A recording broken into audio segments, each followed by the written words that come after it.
नमस्कार दोस्तों, मैं आज बात करने जा रहा हूँ कि मान लीजिए आपका किसी के साथ झगड़ा हो जाता है या कोई वारदात हो जाती है या आपके साथ कोई घटना घट जाती है।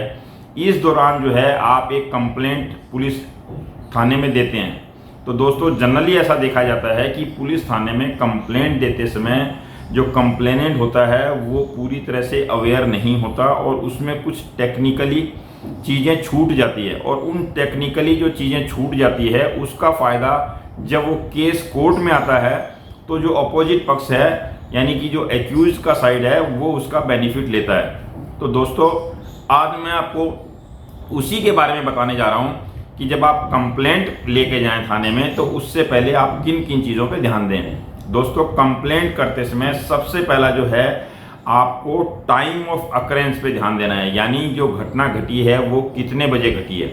टाइम ऑफ अकरेंस के बाद में डेट ऑफ अकरेंस और प्लेस ऑफ अकरेंस, इन तीनों चीज़ों की जो है किसी भी तरह से कंट्राडिक्टरी ना हो, यानी तीनों चीज़ की सीक्वेंस होनी चाहिए कि किस समय किस दिन और किस स्थान पे ये घटना घटी।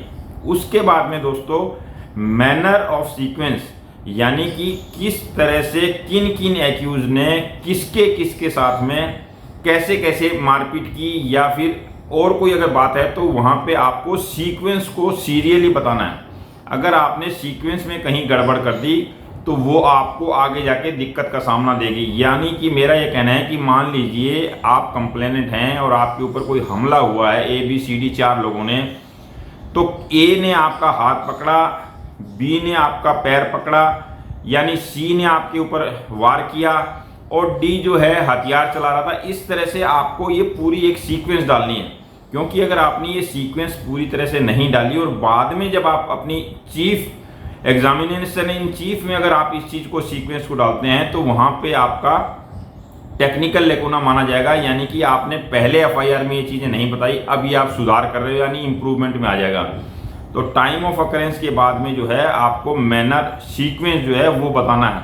उसके बाद में दोस्तों मार्क ऑफ वायलेंस, यानी कि किस जगह खून गिरा, किस स्पॉट पे खून गिरा, क्या क्या चीज़ खून से सनी हुई थी, उन सारी चीज़ों को जो है आपको सिलसिलेवार तरीके से अपनी कंप्लेंट में डालना है। क्योंकि अपने आप ने अगर मार्क ऑफ वायलेंस में गलत बता दिया तो वो भी आपको आगे जाके जो है नुकसानदेह हो जाएगा।